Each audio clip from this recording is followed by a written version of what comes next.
Welcome back to Gloved Up Garage. Let me introduce you to this next project car.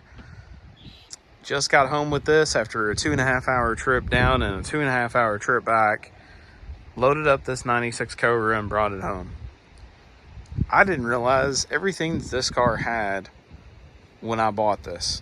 And if I had to tell you the price that I paid for this car, there's no way you would believe me, because I still can't believe it myself. I paid $1,000 for this thing, and it doesn't have a title yet. We're working on the paperwork. But even as a roller, the way it sits and the parts that came with this thing, it's worth way more than $1,000.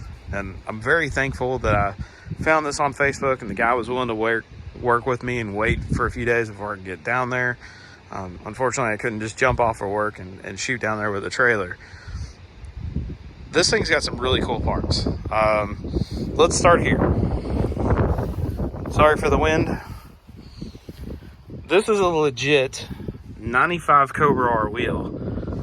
These markings mean that this is not like an aftermarket reproduction Cobra R wheel, but these are legit Cobra R wheels. Same thing you would find on the 95 Cobra R.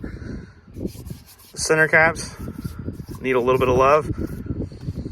On the inside of this wheel, and when I get it off, there's going to be a stamping on the inside that says made in Japan. And that's relevant because the 95 Cobra R wheels were actually made in Japan.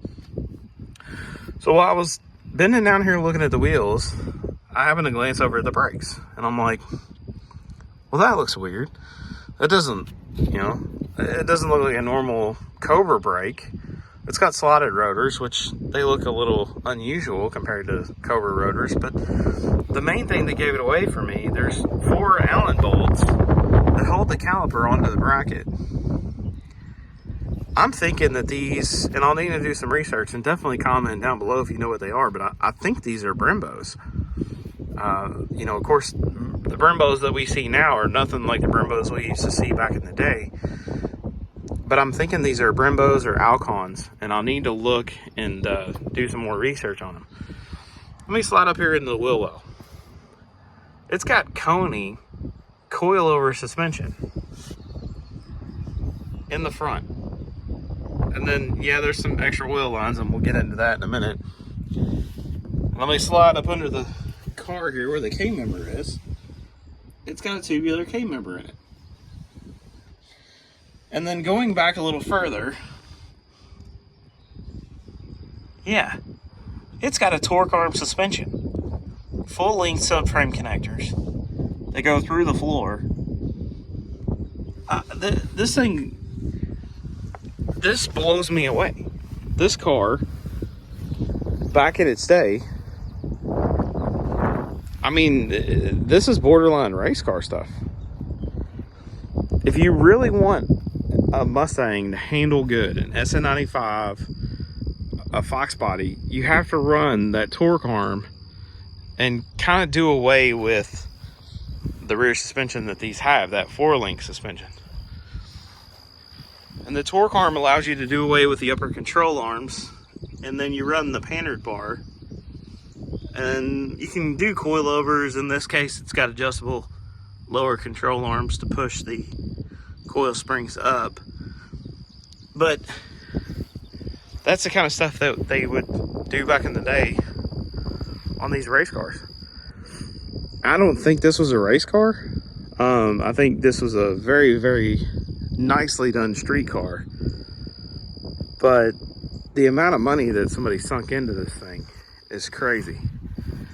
So on top of that, I was cleaning the trunk out. Let me close this down.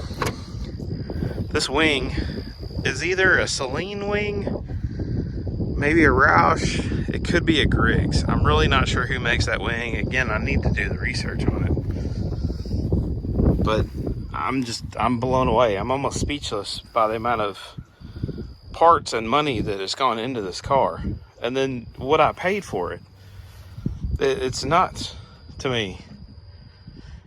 You can see up here on the dash, it had some odometer gauges tucked in there. There's a boost gauge up there. And what I'm assuming was probably like air fuel ratio or something like that. Maybe oil pressure.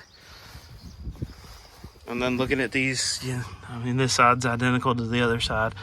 Once I get this thing inside and I can tear it apart, I can see what these things really are, those calipers. Hopefully there's some part numbers or something on it that will point me in the direction of how to rebuild it. There's no engine in the car right now. And that's because the engine is in the back of my Expedition in a million pieces. And this car came with a twin turbo kit. And it is not like any twin turbo kit I've ever seen before, like an on-3 kit where you mount the turbos up in the engine bay, kind of where you can see them. The turbos were tucked up inside the fender wells. One turbo was pretty far back. The other one was up behind the headlight. So I've never seen a turbo kit like that. I'm gonna have to do the research on the turbo kit. But this thing's got a ton of tubing that came with it. We actually had to cut some of it to fit it in the Expedition. But I'm blown away by this car. I believe this K-member is a Griggs K-member too, because looking at the way that the motor mounts are, that one motor mount on the passenger side is over there, and the driver's side looks a little different. Like it's got a different style of motor mount. So I did hop on the Griggs website just trying to research who makes that rear suspension setup, and I found that, you know, they have a K-member like this too. That's, you know, there's nothing else in the engine bay. There's really nothing to speak of out here. You know, all the aprons have been cut out to clear the turbos. The battery was moved to the trunk. It does have some really nice caster camber plates, and then you can see the adjustment knob, where the adjustment knob would be on the struts. But yeah, this thing is wild. I mean, there's vacuum lines run everywhere. There was stuff pouring out of this. I think, you know, we've got a power steering leak and a few other things that we need to address. And the only bad part about this car is the paint and the fact that I don't have a title for it, which I'm going to work on that. But the paint started flaking off. You can see it's bubbled up here.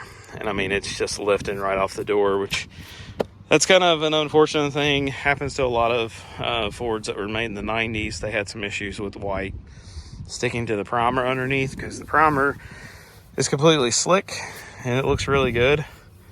And the paint just said, nah, I'm not going to stick today. So, yeah, what am I going to do with this car? Couple ideas. If I cannot get the title, then this will become a parts car. Unfortunately, I don't really have the budget to go out and race this thing, which it would be an awesome race car. We don't really have any SCCA events anywhere close to here. I would have to purchase a trailer, build this thing into a race car, add a roll cage, do all the safety things to make this up to standard to even run it as a race car. The other option, if I do get a title, I'm going to have another vehicle that's going to be up on the channel before too long. And the engine and trans is coming out of that. And I'm hoping to work a deal where I get the engine and trans for the work that's going to be done to that vehicle. That engine and trans just happens to drop right into this thing.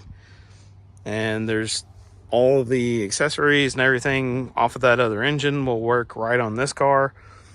And that would be a rowdy little power plant in this chassis, as built and as solid as this thing is. So I'm going to try extra hard to get a title for this.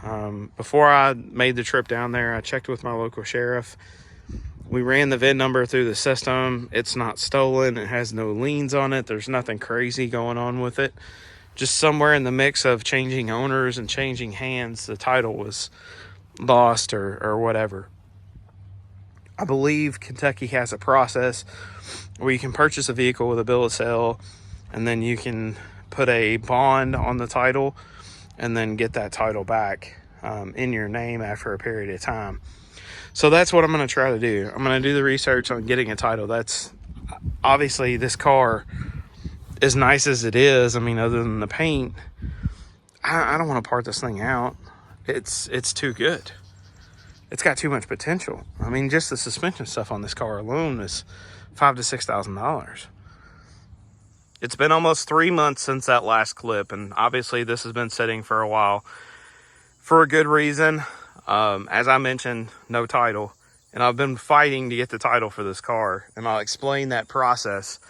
Essentially, ran a VIN check on the car through the county clerk's office after checking with the sheriff. You know, it wasn't stolen, and I found out that it was still titled to a car lot in Kentucky. And I thought that would be an easy thing, so I called to talk to the car lot, said, hey, look, here's the car. You know, it doesn't show stolen or anything. Can I get you guys to file a duplicate title, and I'll pay you for it? And they basically said no. They had sold the car at Copart, and because it went to Copart and was supposed to be transferred to somebody else, they were washing their hands clean of it. I said, okay, no problem. Called to the county clerk's office, said, hey, here's the issue. And they said, basically, the car is still owned by the car lot until you get a title. There's a process that you can go through that involves basically taking the car lot to court to show that you have ownership of the vehicle. And you're going to need an attorney to do that. So it took me a month and a half to find an attorney that would take it on. It took about another month for the attorney to get all their things together and send out all the letters that they needed to send out. And after talking to the attorney this week, it looks like we got a title on the way for the car. So it's been a process. I think it's still worth it. I mean, obviously the car is amazing. It's going to be awesome when it's done. It's just taken forever, and I didn't want to touch the car and really do anything to it while that process was going on, just in case something happened where I may lose the car. So I unfortunately had to push it off into the side yard, which, I mean, it gets cut every few weeks, but we don't go through and weed eat that much because it doesn't really grow up too much except right here around the cars. So I'm going to get after it and make it to where I can get this car out in the next few weeks. It'll get put into the garage, and I'll be able to kind of pick back up on this car. So that's how the story goes from now. You're going to see this on the channel in the future after we finish up a couple other things. I've got a couple other cars in the works. In fact, I'm standing next to the one that's going to go in the garage next. Before this 96 Cobra goes in, this other car to my left is going to go in. That one's going to be special. It's going to be a long-term project. I'm thinking I'm going to have it in there until probably this fall, maybe this winter. And then hopefully I can get this pulled in right after that this winter, get on it until spring. And then my plan after that is to start on the police Mustang, which is going to take a lot of my time. And I've got to finish up the 93 Cobra clone in the process in order to push forward on that police car. So stay tuned. Thank you for watching. Drop me a comment down below. What do you think? Was this a stupid move, or did I do really good and come out way ahead on this car? I feel like I did okay, but I want to hear what you guys have to say about it too. Is this the cheapest 96 Cobra ever? And just for the final tally, $1,000 for the car, $500 for the attorney, $100 in fuel, and $62 for the trailer. So that makes what, about $1,700 that I've got tied up in this car. And you guys know what these things are selling for. Yeah, it's gonna have to be painted, but it is what it is. So thanks for watching. Definitely thank you guys for subscribing. Thanks for the comments, and remember to stay gloved up.